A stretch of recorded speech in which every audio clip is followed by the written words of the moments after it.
Good evening. This is Detroit in Black and White, the Reality Strikes edition featuring Eric Brown. Have a good show tonight. I have Zara Northover on as a guest, and I've been posting for the last 4 or 5 days about the issue that she has had with Rocket Mortgage, and I will give her the opportunity to set the stage for it.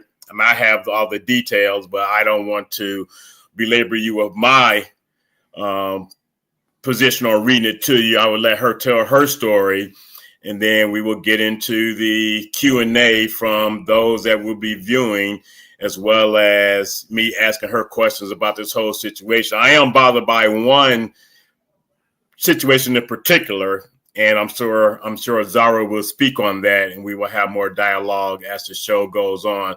I want to welcome Derek Henry to the show tonight, and I'll be calling off names, Zara, as I see them appear on the screen. And these are those that are joining by way of YouTube. The ones on Facebook, I will sign on to my Facebook and see those viewers as well. But in between, I'll be calling off names like Mr. 1213. He is a regular. Derek Henry is a regular. So I will give you the platform to talk about why you will be going before the Supreme Court, and then you can let us know when you will be going before the Supreme Court of Michigan as well. So welcome to the show. Hi, everyone. So as Eric, thank you, Eric, for having me tonight. I know that we've known each other for quite some time, actually. So it's surprising to be here at this, and I apologize in advance because today's one of those days. You have some highs, you have some lows. So today's one of the emotional days for me. So I'm gonna try to keep my tears and everything together. So my name is Zara Northover. I worked at Rocket Mortgage since I worked at Rocket Mortgage from 2014 until December of 2014 till May of 2023. And before, even getting into the details of the case itself, just to share a little bit about myself, I clearly am a human being and a Black woman, Jamaican descent. I competed for Jamaica in the 2008 Olympic Games in the shot put in Beijing, China. That's actually what basically brought me to Michigan. My coach had taken the job at University of Michigan. And, you go where your coach goes. So that brought me here. And I did not make the 2012 Olympic Games. So then that started my pursuit of falling in love with Detroit. So, I grew up in New York and went to college in Boston, got my first degree in political science and communications at Northeastern University. And then I have obtained a master's in sports management from Eastern Michigan University. So I'm laying that foundation, right? Because it's important to know that this obviously can happen to anyone, right? And whether you're an Olympian, whether you're not an Olympian, but discrimination and retaliation is something that I didn't anticipate going from a world stage to facing retaliation at my job. So upon, it took me almost 77 applications to even get hired into Rocket Mortgage. I prefaced that story because it was a story that even the company utilized when they did a whole documentary internally on me, a 10-minute documentary for their Our Story series. So I was someone that came in with determination. I was a purchase mortgage banker when I first started off. Made about $40 million in my best year for the company in terms of volume of closed mortgages. And I was an asset. I was a face. My face and likeness was often used. So this now leads into about 2020, the year of around COVID, George Floyd, all the things. 2020, 2021 is basically what emerged to get us to this point of when the lawsuit itself started. The company had expressed that, and this is my obviously experience and public record that's in the lawsuit itself, but the company had expressed that they wanted more diversity, just like many of these companies did. So I was referring different people into the company itself. And then I noticed either some people weren't getting calls back. So I'm reaching out and writing and said, hey, you know, I referred Eric, like this is just a hypothetical. I referred Eric to the job and we didn't call him back. Are we going to give him a call back? And after saying it so many times, and I started to put things in writing. So now in hindsight, at the time, I thought I was doing my job, right? Like, you know, I was an avid, I love Rocket, been at the company for, at that point, about 6 years. And so I was referring people with great intentions to be able to say, okay, well, here's some diverse talent that could be in some of these leadership roles.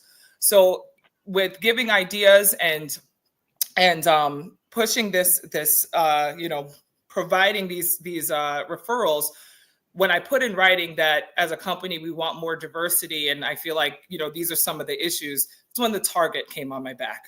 Right. Same thing happened when I was brought forth to be a part of what they called the Wealth Gap Committee internally. Some called it the Black Wealth Gap Committee, because we saw that in the urban institutes, African Americans were having much, the home ownership has gone, you know, went down from like 2019 in the Urban Institute.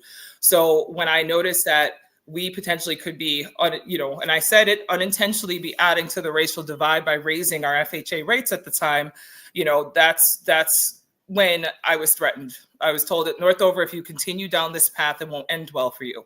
If we as a company decide that we're raising rates, then we're raising rates. 2 weeks later, I received a card in the mail, and it was this card for my birthday. And inside the card read, Zara, I see a great year in your future, or bananas. It's unclear. Happy birthday anyway. Signed by the CEO and the COO of the company. So from being a highly regarded Black woman, face of the company, constantly asked to give motivational speeches, empower team members, do all the above, to thinking I'm doing right by saying, hey, here are some areas that I think that we could fix, that we could work on as a company, to then being threatened by the chief risk officer of the company in a meeting that I was blindsided by, thinking I was going in there to talk about the future of purchase. So in that meeting, I specifically called out, you know, I believe that this is retaliation. I didn't expect to walk into a meeting and seeing the VP, the head of HR, and the chief risk officer asking me supposedly about something I brought up back in November, referring people and ideas that I had submit to, you know, our chief revenue officer about how to increase diversity. And with that being said, I brought up the what I talked about with the interest rate, to be threatened. So once the threat took place, I said, it seems like this is retaliation, right? You know, and then that's obviously the key word that set off everybody. And before you know it, that led to my hair falling out. You know, after getting that card, it was game over for me. Like, you know, like Black women historically have been referred to as a gorilla or monkey, you know, as a sign of disrespect and discrimination. So after, you know, reaching out to TRS, which is the version of HR, you know, of course, they said they apologized and they are now, you know, hiring a more diverse supplier in terms of the card itself. So at the time, I tried to file an EEOC claim, and EEOC was, during the pandemic, all the things that were going on with George Floyd, it was a lot going on. So there was no appointments available. Someone recommended I reach out to these attorneys, and I didn't know the proper process of what questions you should be asking an attorney. How do you know if they're a good employment? Like, even if anybody could, you know, could anybody represent you? So two women said that they could help. So I said, okay. And, you know, moving forward, you know, they filed the first claim while I was on medical leave. You know, my hair was falling out. My therapist took me out, but I knew that it was either I was going to make the decision to be like the oppressor and do nothing about this, or I was going to have the courage to choose me, you know, have the courage to finally stand up to this. So I chose me. And in doing so, we filed that suit. We put in a demand letter. I didn't have an EEOC claim, you know, so therefore we didn't bring any federal charges. because you do need, that's the proper judicial process in order to bring federal claims. So that case, unfortunately, the company had offered me a settlement, said don't come back, and I didn't take it. And the attorneys, I don't, at the time they said, hey, this is bigger than us. So I appreciate the honesty. They said you need to find another opinion, because they couldn't take it further than just trying to get me some money up front. And so went on and ended up with a new attorney at the time. And Henry Harmon took on the case, and he thought it was a good case. We went through depositions. Unfortunately, wasn't asked in the deposition why I was threatened. And Henry said that in order for me to bring federal claims, right, I need to go through the process. I need to file an EEOC claim. So in February of 22, I filed that claim. They were still backed up, so I didn't even get an appointment with the EEOC to do the interview until May of 2022. And then, I was initiated the official right to sue in July of 2022. So at that time is when a second claim actually went in. So you have the first lawsuit, right, for racial discrimination and retaliation, then the second lawsuit for strictly retaliation. The retaliation came because when I went back from leave, the company, the man who threatened me, acknowledged in deposition that he had basically the power and authority for where I went and made the decision. So they dissolved the 5-person team that I was on, the product management team of strategy and innovation within the company, an elite team within the company. They dissolved the team when they found out I was coming back to work, and then subjected me to go back to basically being, it was a forced transfer to be a banker. They gave 3 options. It was a $9,000 severance, which I knew if I took a severance, and you got to sign an NDA, and I was already in the midst of a lawsuit, right? And the other option was $9,000. That's peanuts. Exactly. And it was to go to some role that I never even heard. I didn't know. I never worked on that team, or go back to banking. So I went back to banking, and you would think that if I made the company $40 million in purchase banking, that you would think I would go back to purchase banking, because that's where I made the company more money. That's where I made the most money, over $150,000 as a banker. And the company did not. They sent me to refinance, and refinance at that time, rates went from being 2% to like 7%. So right. They were at the all-time high at the time they decided to send me to refinance banking. Harder to say, though, setting you up for failure. Setting me up for failure, exactly. See, are you an attorney? No, but I have an HR background, so. So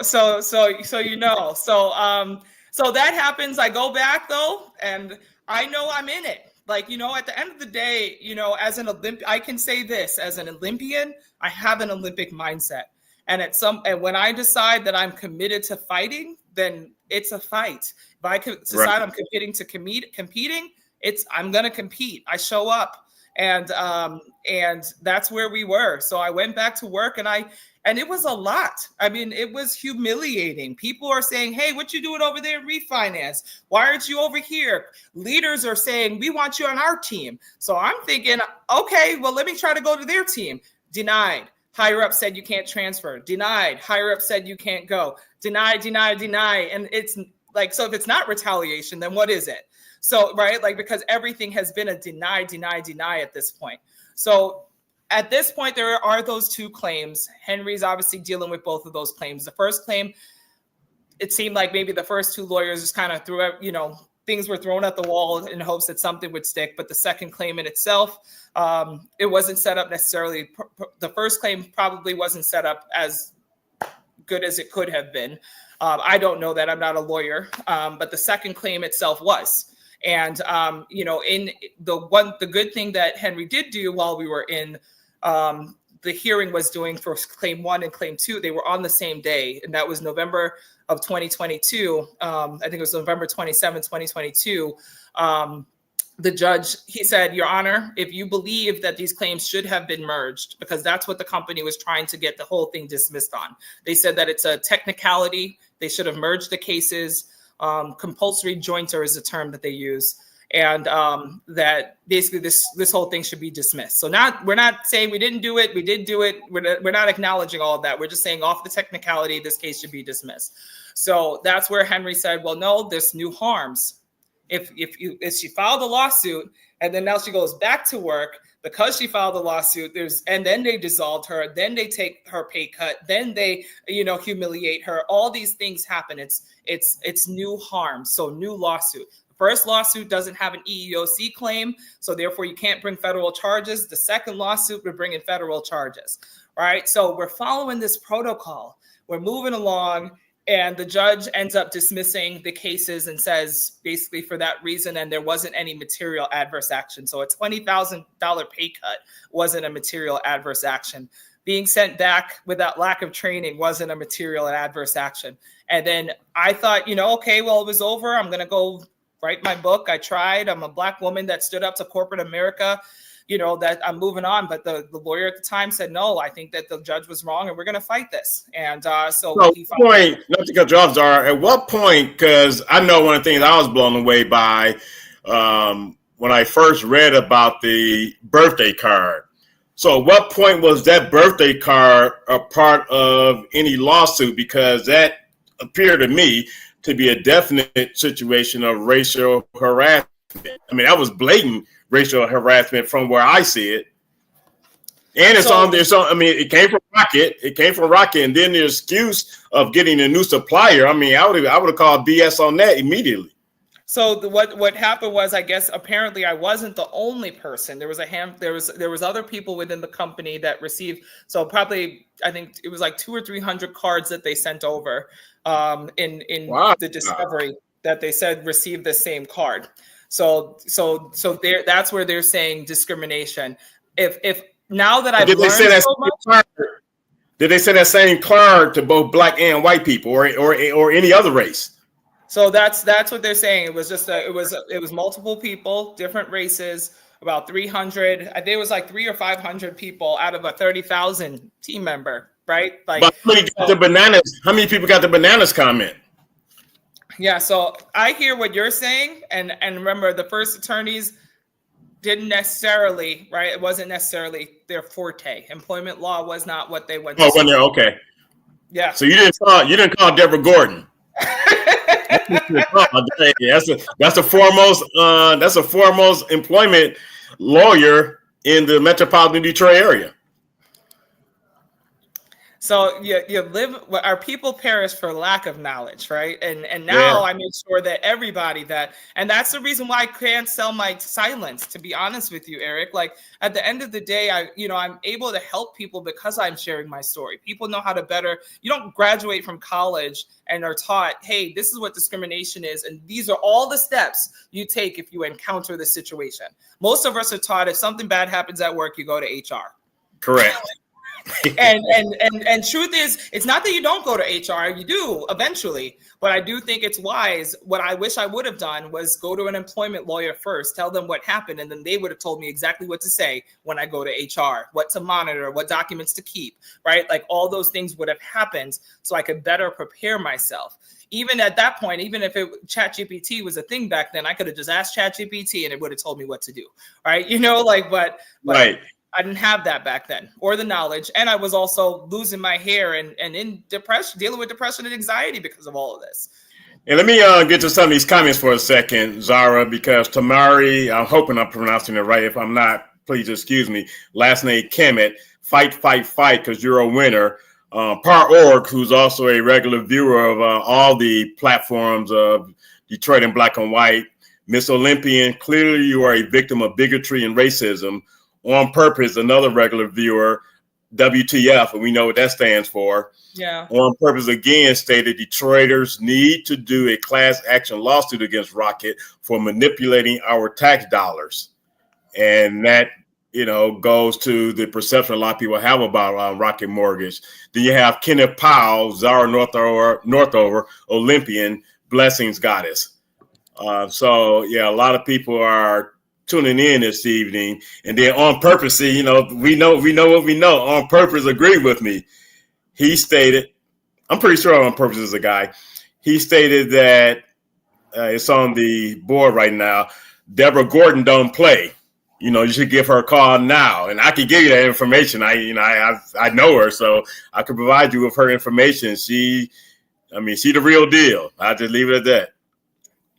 And when I ended up having to getting to the point when I had to end up basically just doing this myself, because eventually when the company offered me a settlement amount and I didn't take it, my attorney said, well, if you don't take this, then I'm not going to represent you anymore. Right. I even tried to call there, I said, well, you know what, I'll take the settlement, and I could say it because it was in the briefing. So it's public record. Can't say the amount, but, I said, well, you know what, I'll take the settlement offer, but I'm not signing away my silence. And of course, the company doesn't want that. Right. Right. So they refused, and then I wouldn't accept it. And then he said, well, I'm not representing you anymore. So I ended up moving.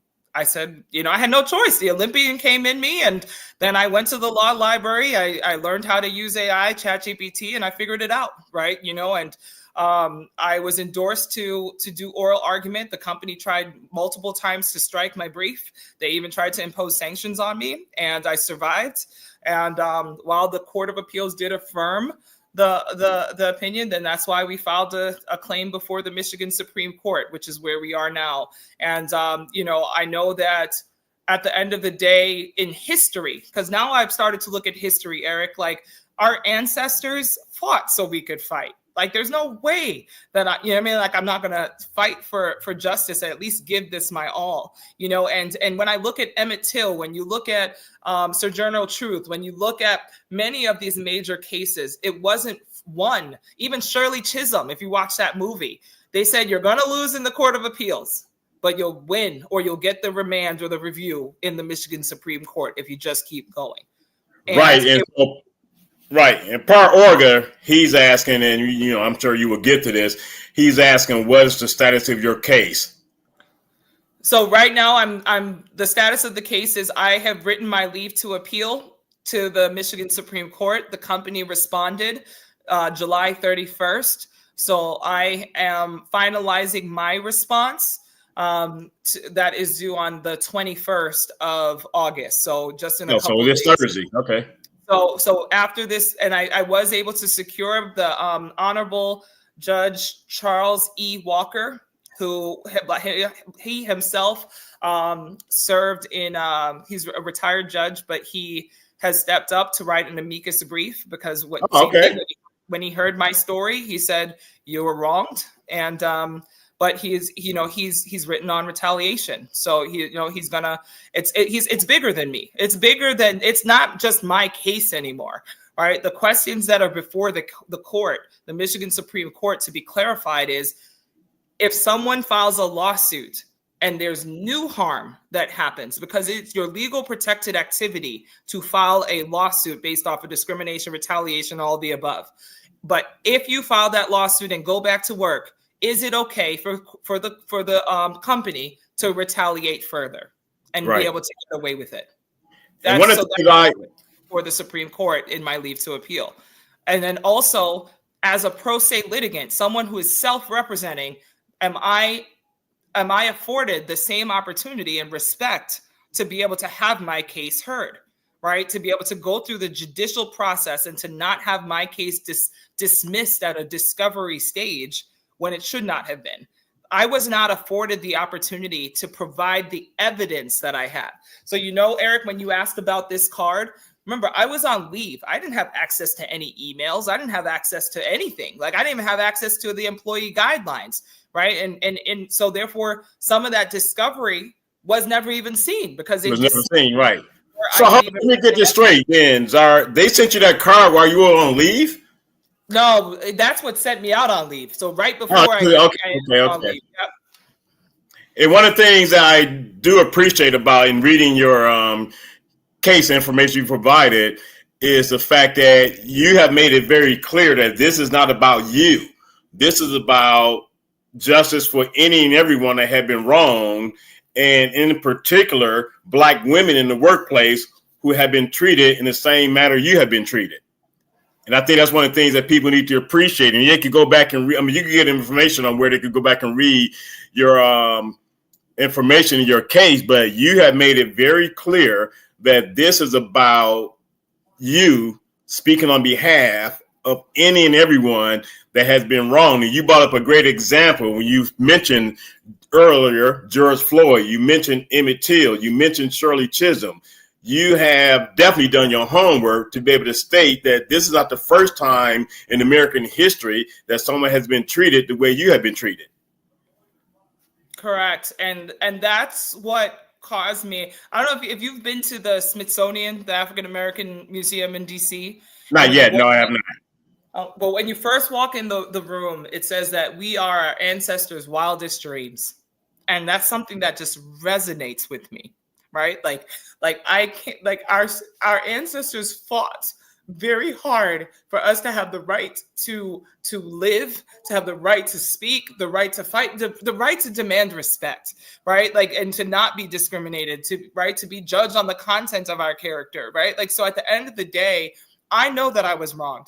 They didn't want to hold accountability, and they assumed that I would be the Black woman that was just going to take, the 5 figures and keep it moving, right? Like, you know what I mean? Like, and truth be told, like, I just know that we are worth the cost of justice. Like, and at some point, this doesn't change unless somebody decides to stand up against it.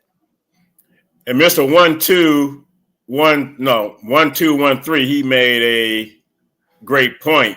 It's not okay for the company to retaliate. Most companies have annual briefings, training stating that. And yeah, I mean, my HR background, you cannot retaliate against an employee. That is grounds for termination for anyone that retaliates against an employee. So looking at this on the surface, I can point out numerous things that not only that they do wrong, but HR had, well, I'm not sure what they call theirs, but in the real world, most people call it human capital or HR. They have failed you as well. Absolutely. I think for me, once I got the access to the guidelines, right, it even says it very black and white. It says discrimination should not be tolerated. And it says whether it's name calling, cards, it specifically says that. But remember, that's if the evidence didn't make it beyond the dismissal. So that's something that's there. It also talks about in our guidelines, right, that if someone is threatened, the fact that I was threatened, and this is in public record, it was in deposition, you acknowledge that you didn't do an investigation. So here I am, a team member, a Black woman that was threatened by a white man of superior, a superior executive leader in our company, and you didn't do an investigation, and you know about it? And it's obvious Park Org has some background in law or human resources, because he's speaking to the fact, Ms. Olympian, at this juncture, does the record, and you've spoken many times on the record about the record, in your view, suggests that you have presented the record, or preserved the record concerning the appeal. So he's asking whether or not you preserve the record, but you didn't even get access to it because while you're on leave, you don't have access to your computer. Therefore, it's not like you can go back and pull up the company policies and procedures to bring it into the case. But that's something that the company should have provided the courts. They have to provide the policy and procedures. So the record is preserved. So what I did do was the second time the company tried to strike my brief, I knew that it was all or nothing when I was in the Court of Appeals, right? Like, so I filed a motion to expand the record, which we those who are attorneys or in the legal field know that ideally the Court of Appeals doesn't necessarily expand the record to allow you to bring new evidence that was not brought before the trial court. So in that space, I did bring forth that evidence. I brought forth an affidavit written by a Black woman who was a VP at the company that was told by the same man that threatens me that he had to muzzle her like a dog in front of her white subordinates. And wow. And there are other pieces of information that were brought forth in that motion to expand the record. So while the motion to expand the record was denied at the Court of Appeals, that does preserve the record because it was brought forth, through the case of the Court of Appeals itself. So that's the reason why we are before the Michigan Supreme Court. So I do know that if granted review, right? Where I think we're at about 890 people that have signed a petition. So there is a petition. Eric, if you could put the petition in the chat for people to sign, but there's a petition, right? Like, because the goal is to be heard before the Supreme Court. And, if granted review, then the trial court, the Michigan Supreme Court will look at the full record, right? And the amicus brief that will be provided, it'll also look at, the leave to appeal, where I clearly do express all of these, the scenarios. I stay focused on the judicial process that was aired. And that needs to be clarified. So I do feel like I have a good shot. But I'm also not naive in this. I'm aware and I'm a realist that, right, they say it's about 4%. 4% of all the cases that go before the Michigan Supreme Court potentially get reviewed. 1% to 2% may get remanded. But I'm a firm believer. I'm a Christian at my core, and I know that God sent me on this mission. So who's to say that I'm not going to be a part of the 1% to 2%? So what's the, I'm pulling it up now. The other guy got to go to your page to pull it up. I'll text it to you. Are there any questions? Sadly, pro se litigants are to be applauded, but they're extremely vulnerable because courts and attorneys are on the same team.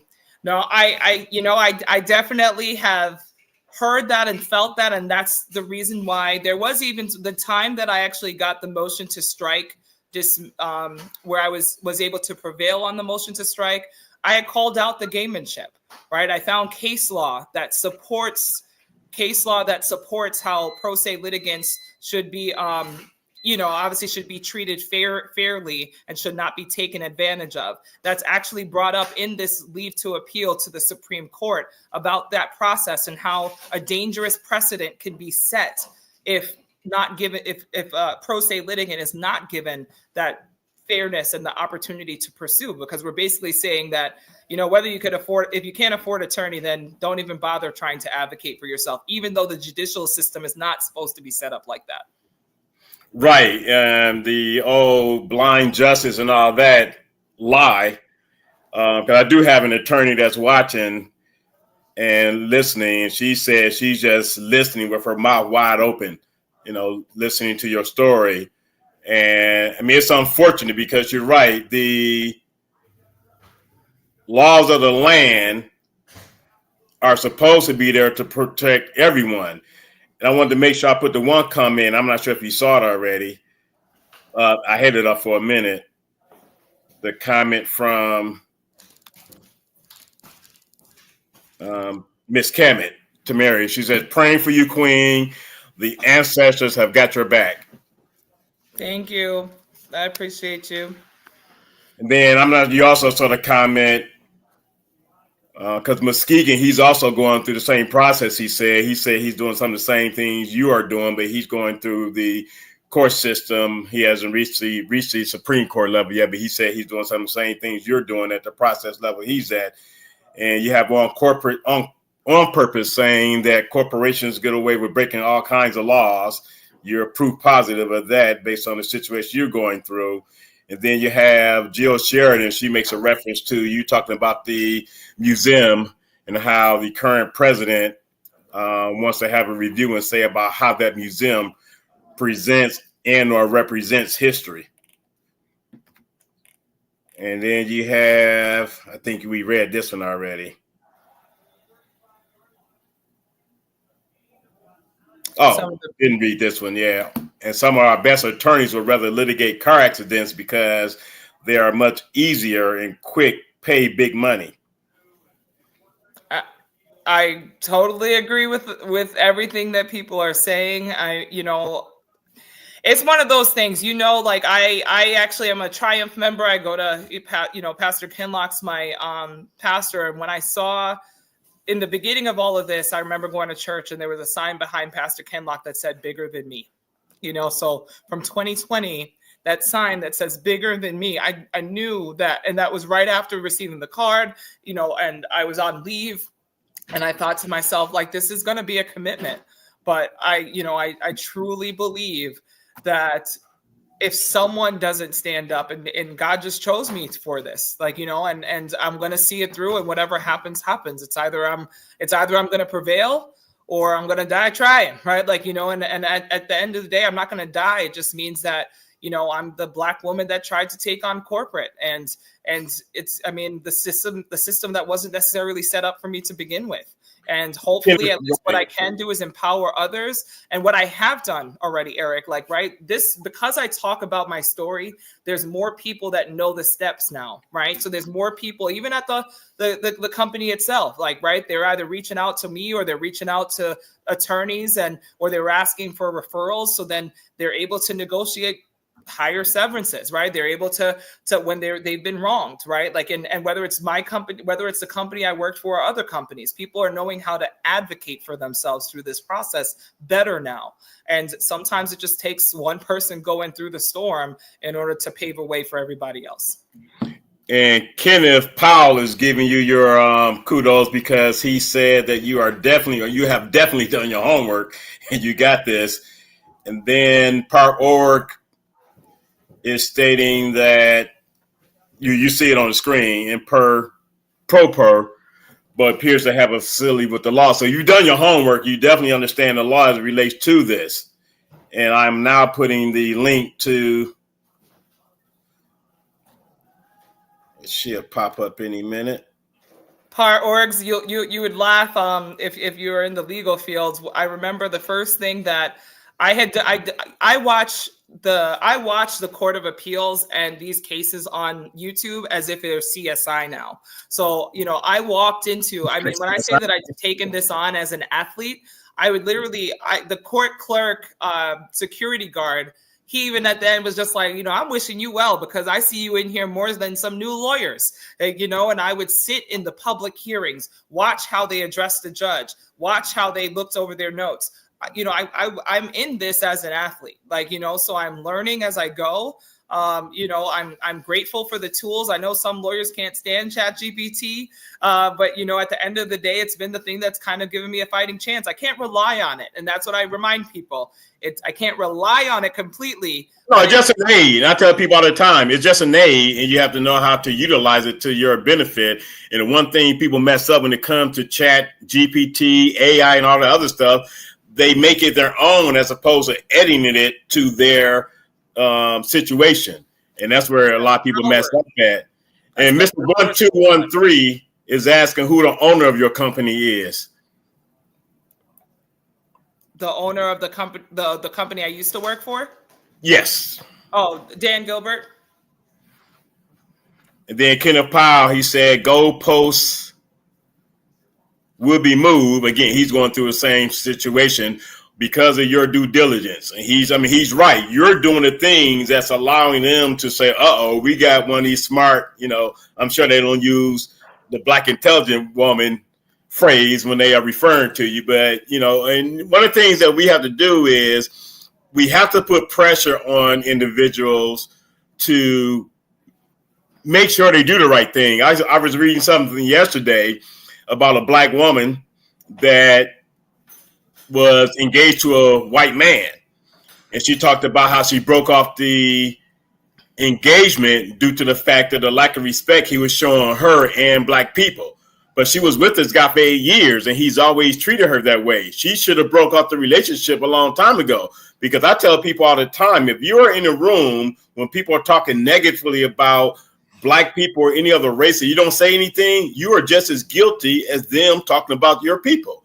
You have to speak up, and you're doing a good job of speaking up with regards to this situation and taking it to as far as you have to go. And, if the Michigan Supreme Court failed you, I'm sure that there are other avenues that you will be pursuing to not just be a nuisance, because sometimes, unfortunately, in the field, we look at some situations as nuisance lawsuits and we pay people off to have them go away.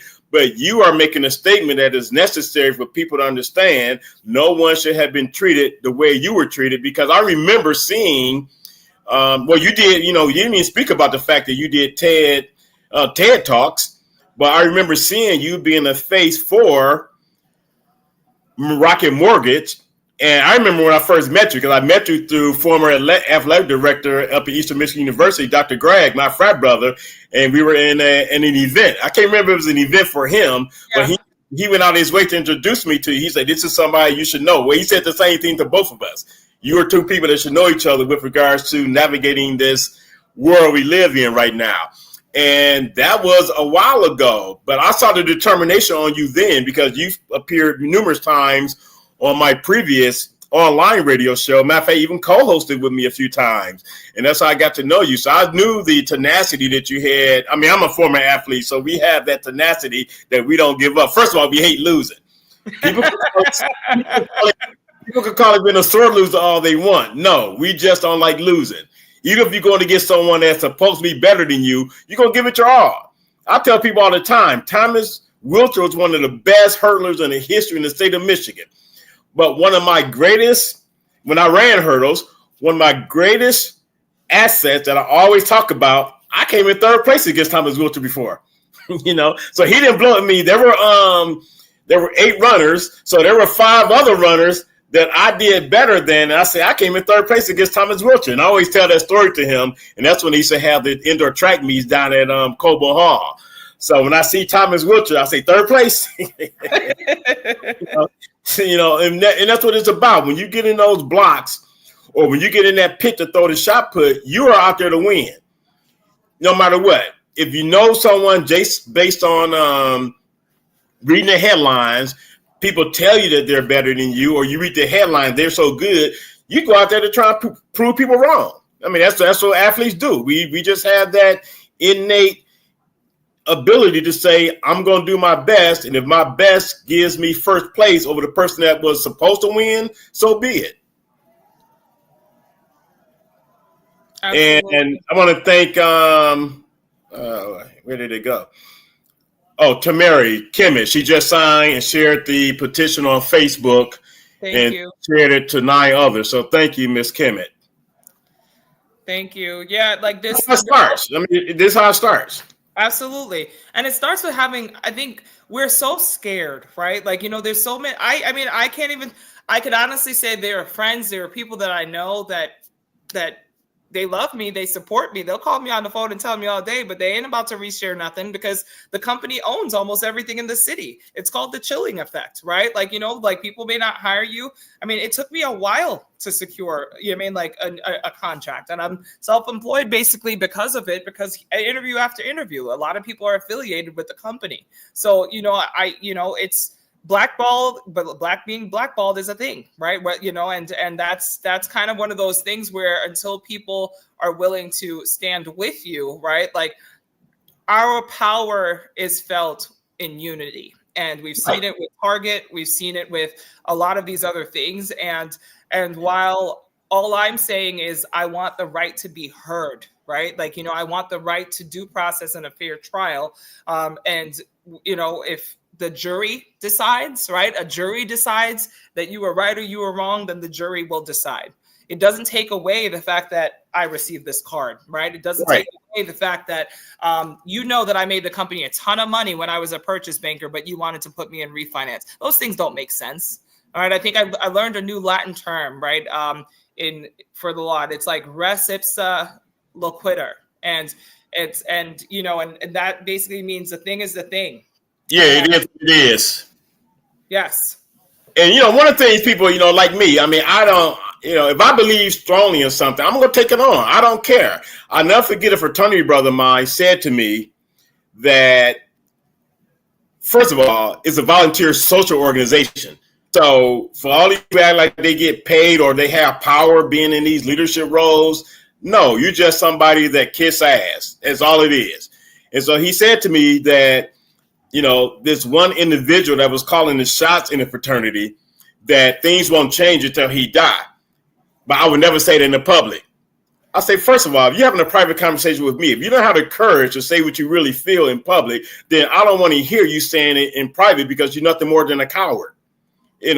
Because that's all it boils down to. Say what you mean what you say, and say what needs to be said instead of what people want to hear. That's one of the biggest problems, even with politics today. But one of the biggest problems with politics, people allow themselves to be talked to and they are more free to hear what they want to hear versus what they need to hear.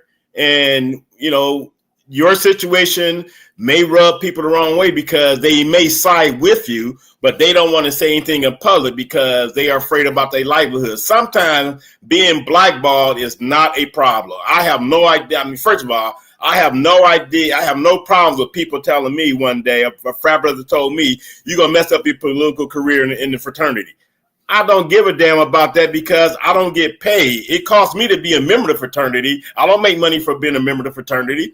So if I don't believe in something, I'm going to be true to my own convictions as well as true to the Lord and Savior that I worship that has taught me to understand right from wrong. So I don't get into these political minutia conversations with people that are not brave enough to be brave when it's time to be brave. So I applaud you. I mean, again, I've known you for well over 10 years now, probably about 15 years. And it takes a strong person to do what's right. It takes a strong person to do what they feel is not benefiting them, but benefiting mankind as a whole. And that's exactly what you're doing. Your situation will benefit mankind.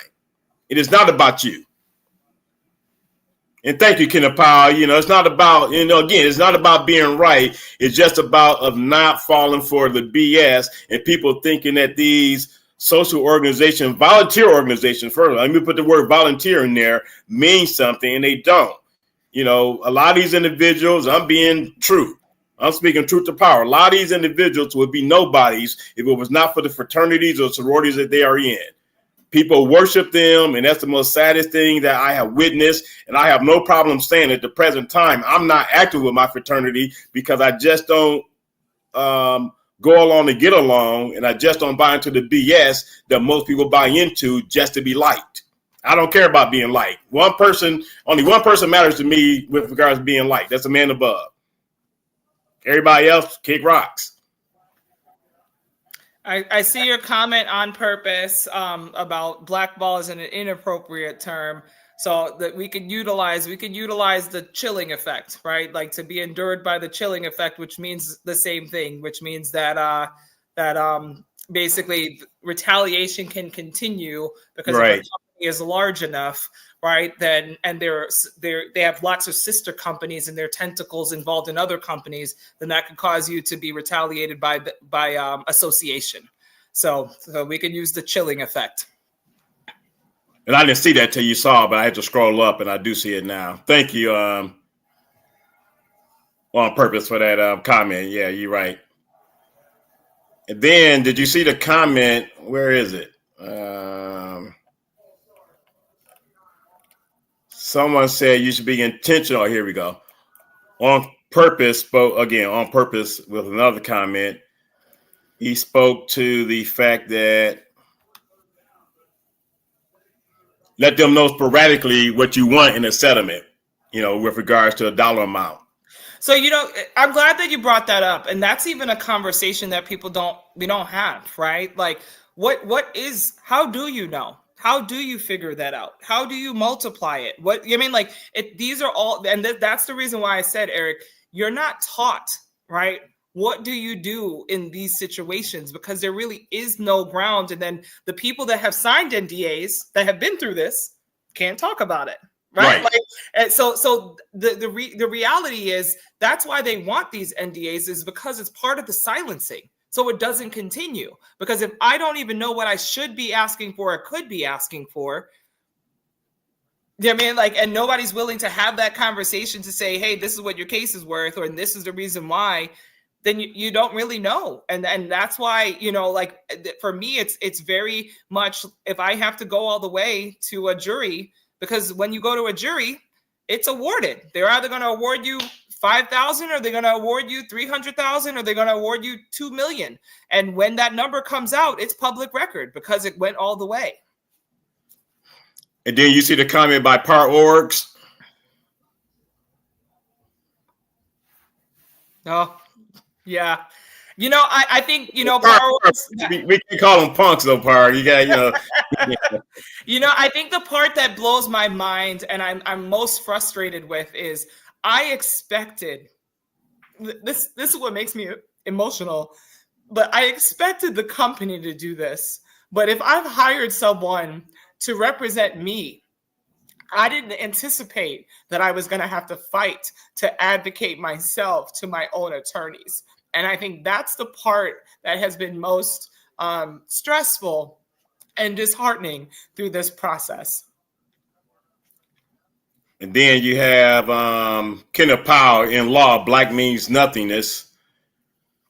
And then Miss Sheila, and thanks for joining us this evening, Miss Sheila. The truth cannot be negotiated.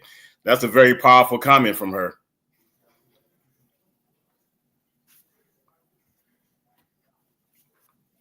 And then again, Vanessa Moss, who is a lawyer, and she's on a regular co-host of the show. You can read her comment there. Kudos to you. Has been my experience that pro se litigants are treated politely and appear as if they are being treated fairly, but they usually end up siding with Mr. Big. As for attorneys, those that are in private practice, the big guns will try to bog you down with paper and motions and etc. And she's right. I mean, I mean, I've seen enough law movies and law series that they try to just get you to go away by continuously throw out motions out there. And sometimes they work for people because people get bogged down and say, okay, enough is enough. And, but at the end of the day, people have to, keep the grind on because, again, this is not just about you. Absolutely. And I think but that's where I do think there is power in numbers, in the sense of, I mean, we've seen, I don't know if people have followed the Fearless Fund story, but I remember following that closely where that was when all this stuff, when the political climate shifted and there was a man going after these funds that were designated towards Black women. And, they went all the way to the U.S. Supreme Court. And I actually I don't think that they did not prevail, but the amount, it was thousands, hundreds of thousands, right, of people showing that support and showing up. And it turned into, them being able to leverage that to do even more powerful things for the Black women community. And I mean, what we do as Black people is we will pivot, right? Like, and even from this, I'm aware that this is bigger than me. And, I was a speaker before going to Rocket Mortgage. I was an Olympian before going to Rocket Mortgage. And this is also now part of my story. So I think somebody wrote in the chat about, one day that I might have a documentary or a movie in the African American Museum, and maybe, right, maybe I'm going to be, on the level of a Shirley Chisholm or a Harriet Tubman or all of my idols before. Right. You'd be that trailblazer. And give a brief synopsis. G Money Hollywood is a regular listener, and I thank everyone for watching and listening tonight. Like, share, and subscribe to the channel. He just wanted a quick synopsis because he joined late, and then the next comment I want you to see makes a lot of sense in the world. So give G Money a quick synopsis, 30 seconds or less, and then I'll show you this next comment that makes all the sense in the world and pretty much bring home the whole topic of discussion. So real quick, so I'm in the midst of a racial discrimination retaliation lawsuit. I am before the Michigan Supreme Court right now, proposing two questions, and that is, should new harm, so retaliation that happens after you file a lawsuit, be considered enough to be its own complaint that deserves the right to have discovery?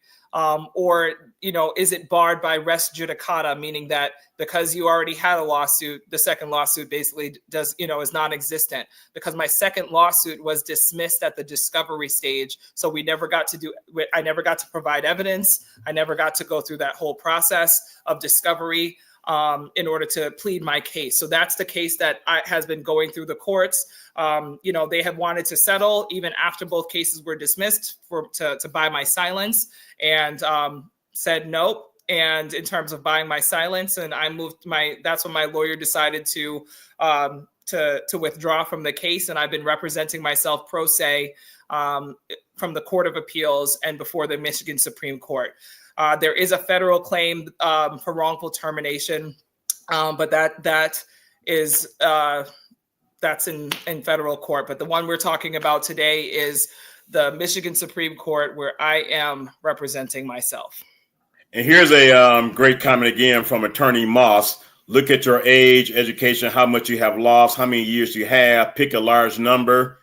And then her second comment, continuation comment, was you can always negotiate. It would have been nice if you had met someone who was willing to take the matter pro bono. And I've told you about a frat brother of mine that he said he would have represented you. So I will share his number with you once we conclude this interview.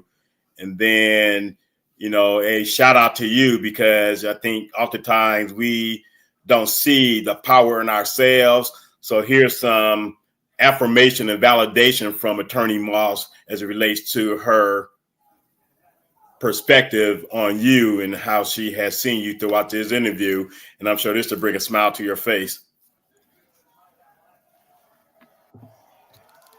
Thank you. Thank you all. I mean, honestly, thank you for listening. I wish that we would just continue. I do say this in my TED Talk, and I did do a TED Talk in February called "We Are Worth the Cost of Justice," where I talk about the pro se litigant experience, because we don't talk about it. So some people don't even know that this is an option.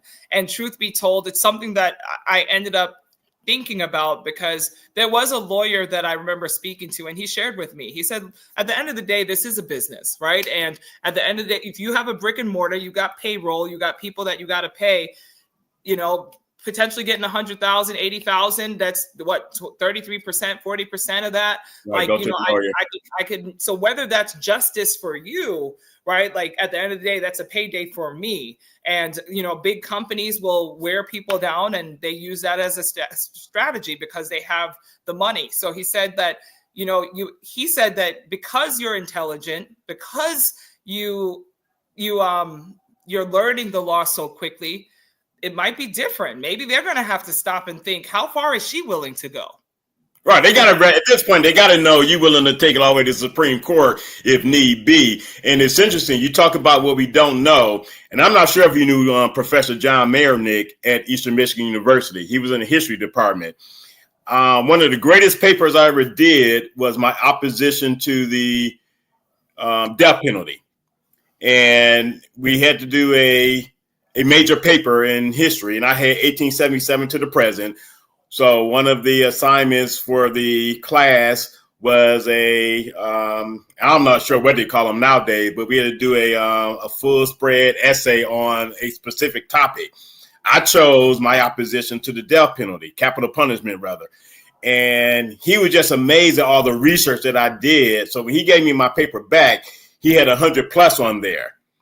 And then he spoke before the class about this is how a paper is supposed to be done, because I was very intentional about that's something I believe in strongly. I just don't think the death penalty is a good idea, because at the time you had too many people that had been on death row and eventually killed. And then we find out later through DNA, they did not commit the crime. So I had, then I use, I tell people about this book all the time. Bruce Wright, who's a justice in the state of New York, he wrote a book, Black Robes, White Justice. And he talked about the fact that Black people just do not have the wherewithal to know how important it is to have a lawyer on retainer in the family.